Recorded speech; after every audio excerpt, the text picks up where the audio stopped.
Good evening, and thank you for attending. My name is Denise McKelvey, and I'll be the moderator for this evening's candidate debate. The Citizens Clean Election Commission is the sponsor for this evening's event. The Clean Elections Act is a campaign finance reform measure initiated by Arizona citizens and passed by voters in 1998. Participation as a clean elections candidate is strictly voluntary. The system provides full funding for qualified candidates who agree to abide by the Clean Elections Act and rules. To qualify for funding, participating candidates must illustrate the support of their constituents by gathering $5 qualifying contributions from registered voters in their legislative district. The candidates agree to adhere to contribution and spending limits and may not accept money from special interest groups. They also agree to participate in these debates. As we move into the debate, we encourage audience questions. If you have questions, please print them clearly on the card given to you when you walked in and hold it up. One of our volunteers will pick up the cards and deliver them to me. We screen the questions for clarity to eliminate duplications, speeches, or personal attacks on candidates. If you need another card, just raise your hand. Tonight's debate is scheduled for 30 minutes, so please note that we may not get to all the audience questions, but we will do our best. There's an independent timer who will see to it that the candidate has a set time to answer questions, and we'll tell him when his time is up. Our format this evening will be opening statements, 3 minutes. We'll do a quick lightning round, 2 minutes to answer audience questions, and closing statements, 3 minutes. We ask that you remain polite to the candidate and give him a fair and uninterrupted hearing, no matter how strongly you may agree or disagree with anything being said. This means no applause, outbursts, or cheers, except for now when we introduce the candidate. This is especially important as closed captioning services will be made available after this debate for those individuals that are hearing impaired. As such, I ask the candidate to please speak clearly into his microphone. Our candidate this evening is Mr. Jim Burton. He is a clean elections candidate seeking a seat in the House and is a Democrat.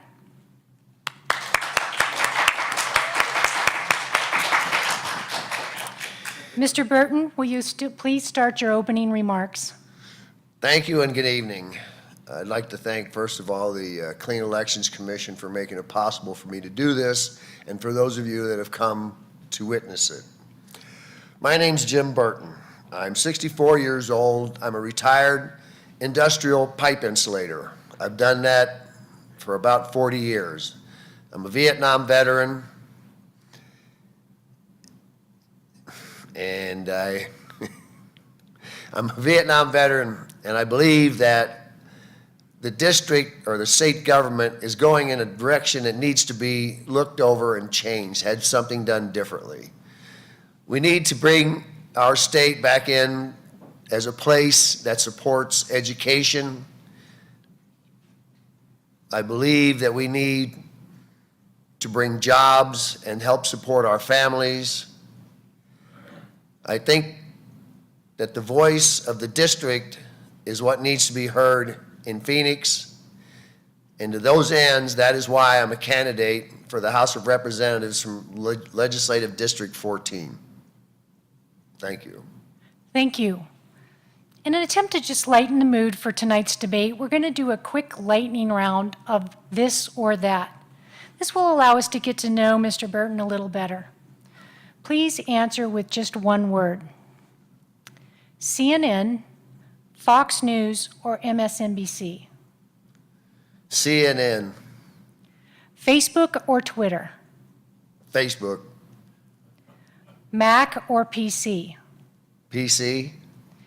Lumberjacks, Sun Devil, or Wildcats? Wildcats. Thank you. Now let's move on to our audience to questions. Our first question this evening: what do you think is needed to protect rural healthcare services? The expansion of Medicaid within the state was a big step in the direction of supporting rural health care. The problems with that rural health care faces are many, being separate and the long distances away from major metropolitan areas for support, but also the fact that there's humanitarian care. When someone comes into the emergency room, they must be seen. That's one of the major problems that healthcare faces, and with the expansion of Medicaid, it has alleviated some of that, and yet they still do not get reimbursed in a timely manner to support the staff and the needs of the facilities. Thank you. Next question. What is your position on raising taxes for corporations to achieve a balanced budget? I believe that large corporations, multi-billion-dollar corporations, have a duty to support the country or the district or the state of which they're a part of. They hire our citizens. Those citizens have to pay their taxes.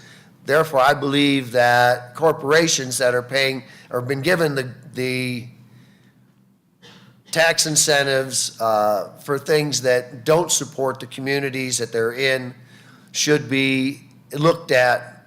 I don't believe in raising taxes, but I think if we can get them to pay their fair share and release some of the burden on the smaller businesses and the taxpayer is really important. Thank you. Next question. Please identify what you consider to be the most pressing issue in your district and how you will address it if elected. I've been getting a lot of feedback and information from different people in the district where I've been. Water usage is a very big issue. It's remediation, its use, saving it, and using it in a judicial way is one of the main problems that they're having, but also education. The education system is in need of some backing up. Their financial situation is very poor. Teachers are buying their own supplies, and those are two of the main issues that I know of. Thank you. On the water subject, what can you do if elected to assure we'll have enough clean water in our future? That's a good question. Pray for more rain. I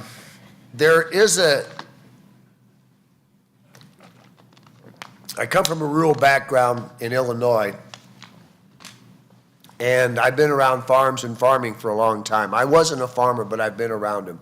There are ways to harvest rainfall. There are proper uses of water, irrigation systems. The new technologies we have would probably improve our irrigation systems. There are reclamation districts. In Palominas, there was a rainwater recharge for the San Pedro River, and I understand that after this large rainfall we've had in the last season has proved that this technology is working. They plan to recharge the San Pedro River with about 72% of the rainfall and the runoff. If these types of technologies are put in place throughout the district along the waterways that we have, I think it will help improve our water system. Thank you. On education, how do you feel about using public funds for charter schools? Well, public funds should be what that says, public funds. Those are taxpayer funds that have been collected through the legislature process, the tax system, and to be handing that out to private schools under the auspices of charters Some of these organizations have teachers that are not certified. Therefore, I don't believe that their students are getting the type of education that is needed for the future. They pick and choose some of their students, and it all sounds like money, and they're using taxpayer funds, which I don't believe should be done. Thank you. Next question, Mr. Burton. How will you eliminate wasteful spending in the state budget? Wasteful spending in the state budget, how do you address that? It bears looking into the past to find out somehow how the contracts are being read, how they're being fulfilled. The state legislature, by their very existence, has their fingers on the purse strings, the appropriations and such.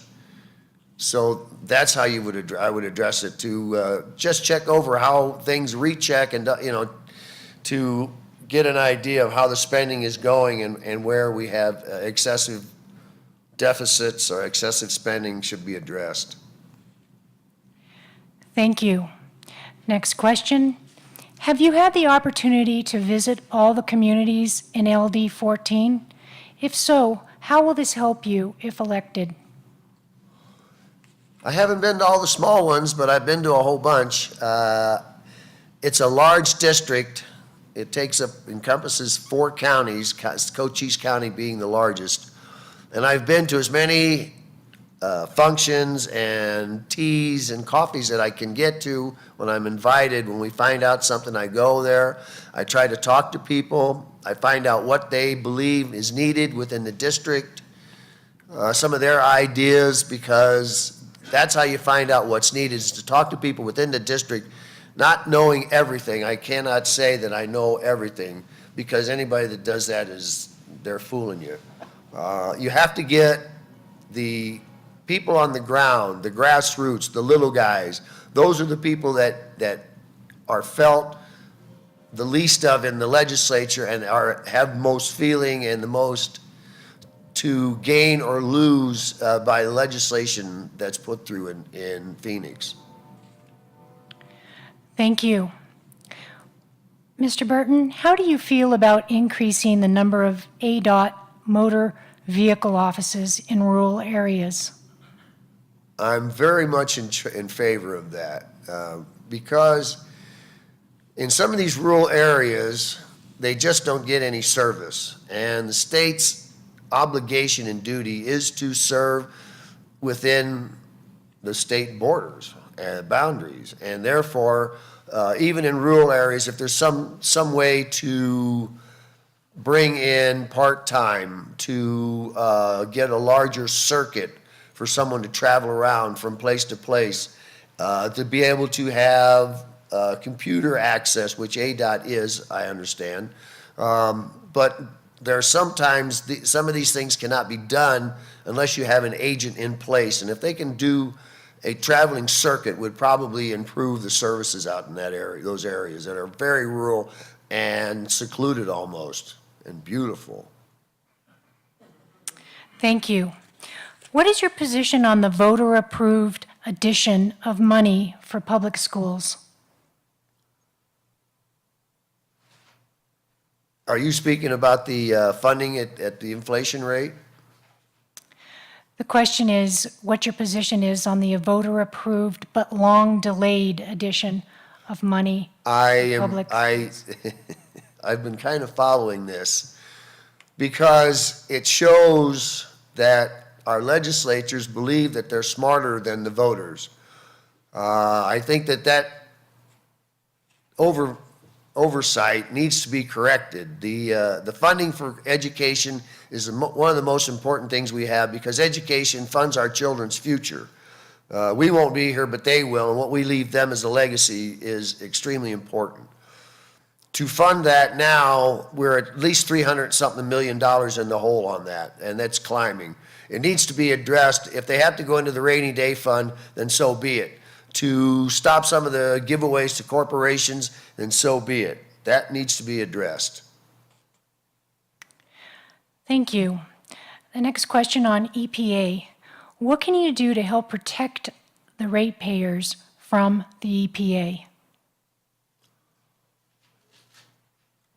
The the EPA, the environment, I'm assuming that's the Environmental Protection Agency. And the question, I imagine, goes to cleaning up power plants and such. I spent 40 years working in power plants, coal burners, gas burners, oil burners, and nuclear. The technology's there to clean up some of these things, but we have to get off of the petroleum and start thinking the wider use of alternative systems of energy production. Wind tunnels, solar, geothermal, these kind of things are what we need to do. The APA has their agenda, which is clean air and clean water for everyone, which I believe is what we should expect. If we have to do a little bit more to make that happen, then so be it. Thank you. The next question is on sales tax. In the past 8 years, one business in Benson has been audited. What would you do to fix that problem? I don't know that that would be the job of the legislator. That to be audited is the revenue, Department of Revenue. Sales tax audits, I'm not familiar with. That's the best I can say. Thank you. Next question. If elected, what committees would you like to serve on and why? Well, that's actually something that I haven't really looked at because I think it's one step at a time. I don't have any great aspirations to go any place and kick any doors in. I believe that I have to take it one step at a time. Thank you. Next question on jobs. Arizona's unemployment rate has remained around 7% this year and has been slow to recover from the Great Recession. What do you propose to improve the job climate in our state? Job creation is extremely important. Construction is important for jobs. Agriculture is important for jobs.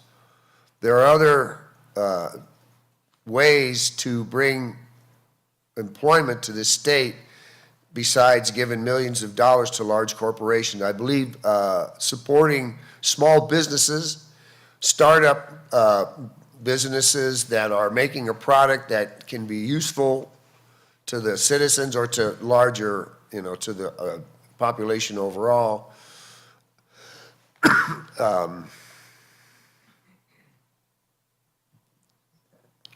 To make, to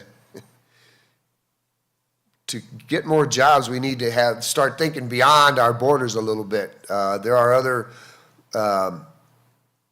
businesses, industries that can come out here, but we have to make it viable for them, and small businesses need a break. Thank you. Mr. Burton, what do you think of Arizona's current image, and what, if anything, would you do to change it? That's a loaded question. Arizona's current image, it varies to who you speak with. Right now, in the statistics and things like that, education, we're down pretty low. Tourism is one of our biggest industries. I think that we have to expose ourselves to more realistic types of legislation. Some of these anti-immigration laws seem to be a little out of hand. They may need to be gone through, be a little more humane. There are people out there that just are so opposed to doing anything to help their fellow man. It causes a rift, and it's a lot of vitriolic responses. I just think that we need to get ourselves together and tell people that we're open for business, but we're not for sale. Thank you. Another question on healthcare. What was your opinion of Governor Brewer's decision last year to expand Medicaid in Arizona? Well, I was all for it. I think by doing that,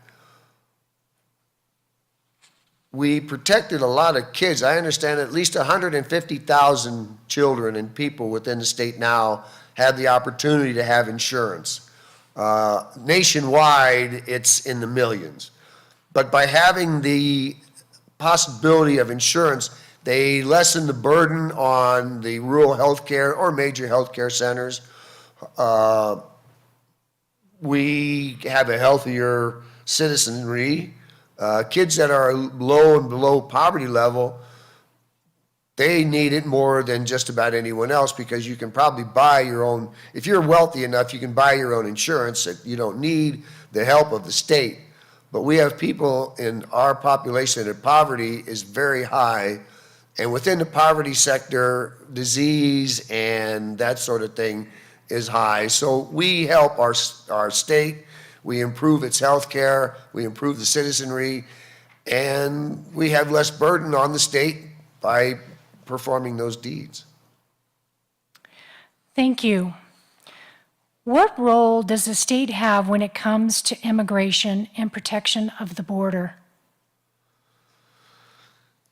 Well, the state ultimately has control over its citizens.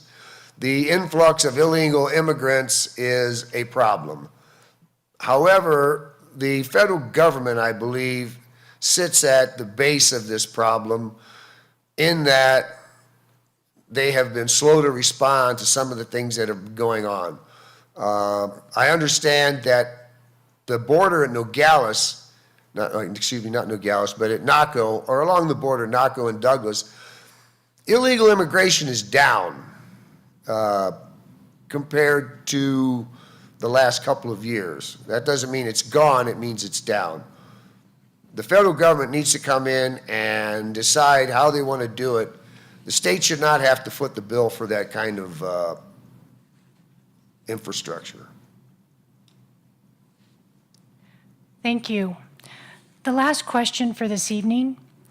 Colorado and Washington have legalized recreational marijuana recently. Should Arizona do this? That's a loaded question. Yes, I believe it's time, because not that it would make us millions and millions of dollars. It would help cut down on some of the prison population. It would bring in tax revenue. And when we talked about revenue before, there are other forms of revenue. Marijuana in and of itself is one, but the commercial production of hemp is also another form of income, a form of revenue. So I believe you'll find that in the states that have done this, the usage has gone down. It's already medically legal to use it in this state.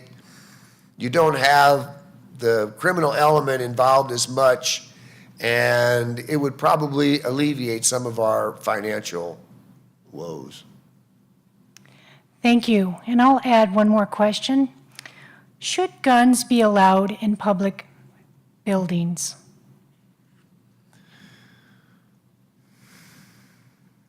In public buildings,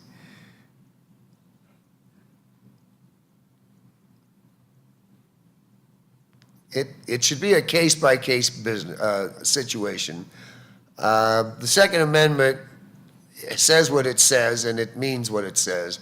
To go beyond that, firearms in a public building that has no security is questionable. I don't really think it's a good idea, no.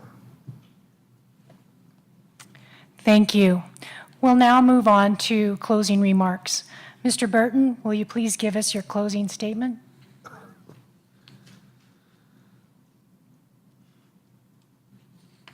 This has been eye-opening to me. I've thought about this for the last week or so, and I probably wasn't as up on it as I could have been, but I believe that you get an idea that I'm not just some crazy tax and spend liberal. I believe in cooperation in the legislature.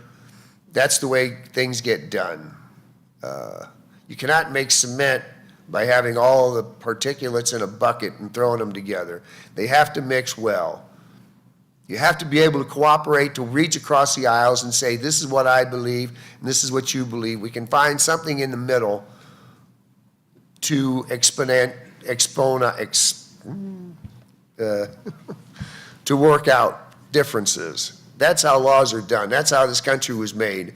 And I think that's what we need to go back to, is to cooperate among ourselves in the legislature and try to find equal ground where we can all agree on something. Thank you for having me here this evening, and thank you for coming. Thank you.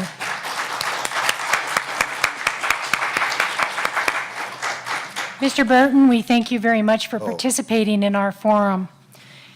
And to all of you, we thank you for taking the time to come and inform yourselves before voting. We encourage you to find out more on clean elections and the candidates running for office by visiting www.azcleanelections.gov.